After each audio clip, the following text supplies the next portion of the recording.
Blackhawks lose 4-0 in Columbus on their last game before the Olympic break. Welcome back to the Blackhawks Conversation postgame show. My name is Ryan McGregor. If you're new here, I am here after every single Chicago Blackhawks game doing this postgame show. I'm also live during every single Blackhawks game here on YouTube, so be sure to subscribe. Stick around for that. If you're returning, I have a new little set here. As you can probably notice, I've shifted where I record. So that's exciting. I hope you like it. Let me know what you think. I got the Blackhawks banner here. So let's get into this game. I think the score looks worse than how it actually was. So going into this game, they announced today that Ryan Green would be scratched going into this one. And a lot of people were really upset about it. And I can see why. Uh, but to me, it could just be a maintenance day. He could have something lingering. He doesn't want to worsen. You got one game left before the break. Jeff Blashill has talked a lot about how, the young guys have a tough time adjusting to the NHL life, the NHL schedule, the professional schedule. It could, and how it's gotten to the young guys. So it could be, that too. So there's a few things that could be, besides just scratching him for the sake of scratching him. So I'm gonna reserve my judgment and my getting upset about it for if and when we know more after the Olympic break, if it continues to happen, for example. Um, Now, if it was just to get Nick Foligno in, then I'd be a little upset because, and I'm not upset at wanting to get Nick Foligno into the lineup to play his old team. That's not what I'm upset about. I'd be upset that the guy they take out for that is Ryan Green. I think there's other people you take out. The obvious one that I think everybody would agree on would be Andre Burakovsky, but it didn't happen. So here we are. The Hawks lose 4-0. Um, Early on in the game, Kaiser goes down, and it looked bad. It reminded me of the Braden Point injury from this season, and we see this a lot in the NHL actually, where uh, uh, the weight of another player comes down on the side of his knee and just sort of collapses it in. It's an ugly injury. Like I said, we see it all the time with players, and it's a bad looking one. It didn't look good. He was visibly in a lot of pain right after it happened, and he left the game. And as we all expected, he didn't come back. So I'm curious to know what the update on that is. Hopefully, in the post game interview of Jeff Blashill, we find out what it is. I'll keep Twitter open as this post game goes on, and hopefully find out what it is. But Colton Dock also went down. He played one shift in the second period. I don't know exactly what it is that hurt him. Why he left exactly? There's speculation on the one play before he left, but I'm not sure. So I don't know what it is with Doc, but Kaiser and Doc both left this game. So you have a game where you're going 12-6, and now for most of it you're 11-5. So that was a handicap for the Hawks, obviously, for most of this game. Um, and we'll go over the goals here because as much as Spencer Knight didn't have a great game statistically, I actually think, much like the score, I think his save percentage and all that don't really represent the game because the first goal, you have the defender, um, Werenski, I believe, beats Bertuzzi at the point, just walks Bertuzzi. So now he's just in with so much space. He fires a shot on net and it ping pongs off of it, hits Crevier. Crevier blocks the shot, and then it hits Vlasic and goes into the net. So it was a double bounce. It ping pong a bit. I don't blame Spencer Knight on that one. Like I said, you have Bertuzzi lose his man, and now he's got all the space in the world to walk in, and you combine that with an unlucky, or I guess for Blue Jackets, a lucky bounce, two bounces, and it's 1-0. And my big gripe is on the second goal, and it's not with Spencer Knight, it's with Ryan Donato. The puck is in the Hawks' end. Columbus is moving it around. Ryan Donato ends up getting possession behind his own net. He goes to skate out, and he gets cross-checked by Marchment and goes feet first into the boards. He's angry about it. Columbus gets possession. So what does he do? He runs Marchment. Now, to be fair, Marchment had the puck, and it was a good hit. He runs over Marchment. Beautiful hit. I love the hit. But what he does next is he goes for a line change. The puck is still in our own end, in Chicago's end. Columbus has possession. They're still working it around, and he just goes for a line change. And because he goes for a line change, well, you have the whole top right side of the ice wide open for the defender, who's Ivan Provorov in this situation, who just walks in and shelves it.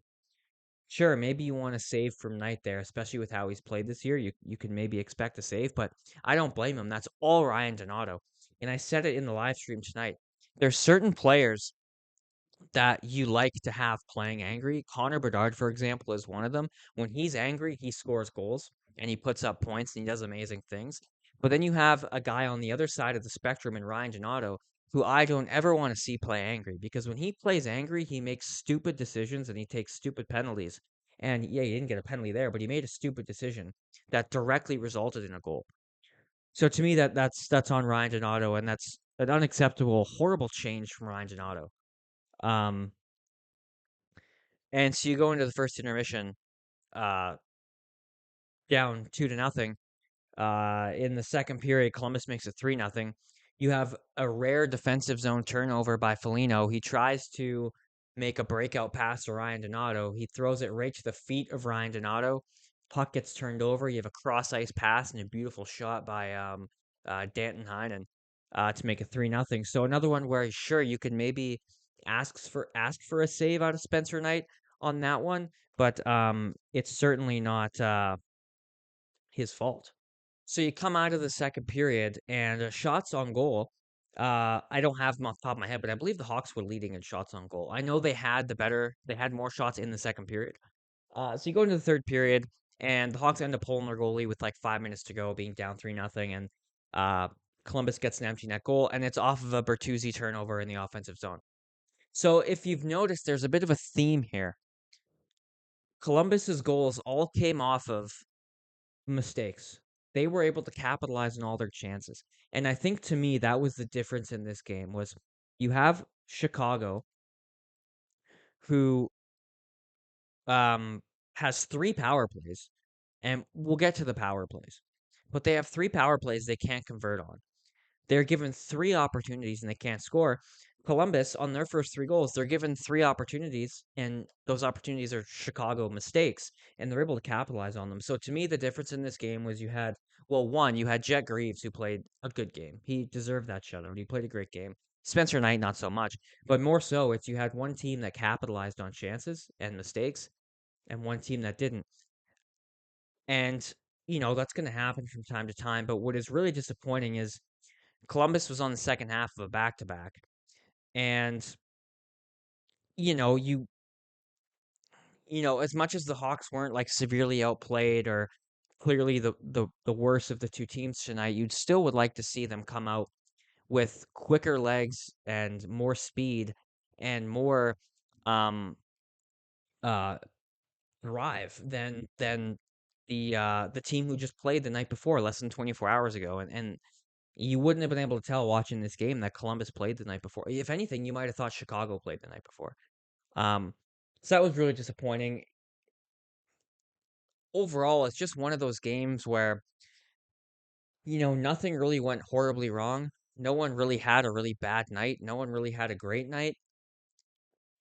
Some bounces went Columbus's way, and you weren't able to capitalize on chances. A couple posts for the Hawks.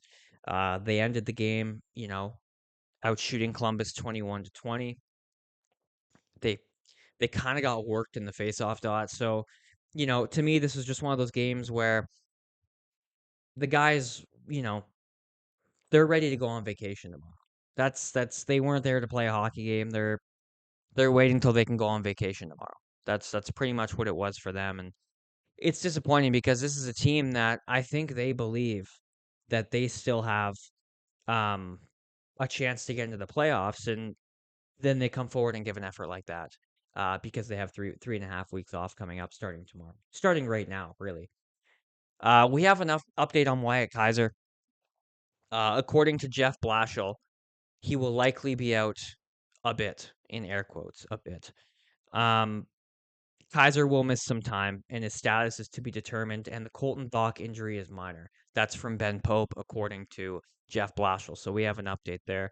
Yeah, it didn't look good for Kaiser. It did not look good at all. Um, I fully expect him to be out a while. Luckily, we have 3.5 weeks off. So we'll see. Maybe that's enough time for him to heal. Maybe it's not. He might miss a bit of time when we come back. We'll see. That's pretty much it for this post game. I mean, I thought Bedard didn't look great tonight. The Bedard Nazar line didn't pop as much as it normally does. Nobody really stood out to me. I thought Landon Slaggert played all right. I thought Mikheyev and Dickinson played all right. They were solid again tonight. Um, Other than that, it was just kind of a bleh game. Like it wasn't a great game. And the bottom line, at least to me, is one team capitalized on mistakes and opportunities, and one team didn't. Oh, and the power play. The Hawks obviously had 3 power play opportunities they couldn't take advantage of. Uh, I haven't seen any difference. I didn't really see any difference. Yeah, they scored last game, but I didn't really see much of a difference. And tonight, I did see a bit of a difference. And it's not what I expected. Their response to the pushback, to fix the pushback, they started doing a double pushback. Did you guys notice that? When they were trying to break in on the power play, you'd have Renzel dropping it to usually like Tavo or Nazar. They would skate it forward and then drop it again to Connor Bedard. And it just wasn't effective. Like you gotta just enough with the pushback. You need to just dump it in and chase it. That's one thing I've noticed too. When this team dumps it in, sure, sometimes they go get the puck, sometimes it works for them, but a lot of the time they don't even chase it. You have nobody below the goal line on the forecheck on the power play, and that's just unacceptable when you have it's a 5-on-4. You have more guys than them. Go get the puck. There should be 2 guys on that puck if they're going to dump it in, but they don't. Instead, what they try to do is they cross the goal line, or sorry, they cross the blue line.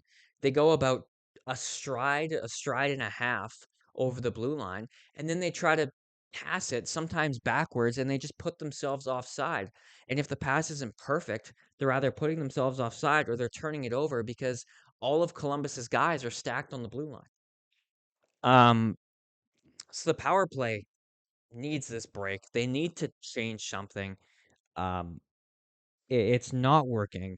Um, the only reason I don't think this is even more of an issue is because they have the top ranked penalty kill in the NHL, which was perfect tonight. It was 1 for 1. So yeah, you just there's not much to say other than the urgency wasn't there, the look wasn't there. That's about it.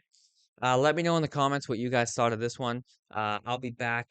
I'll have videos coming out as the Olympic break goes on. I'll be back live uh, for the Hawks after the Olympic break for every game. So be sure to subscribe and stick around for that. Follow the show on Apple Podcasts. It's available over there if you'd rather listen than watch. So that's about it for me. I hope everybody has a great Olympic break, and I'll see you when the Hawks come back.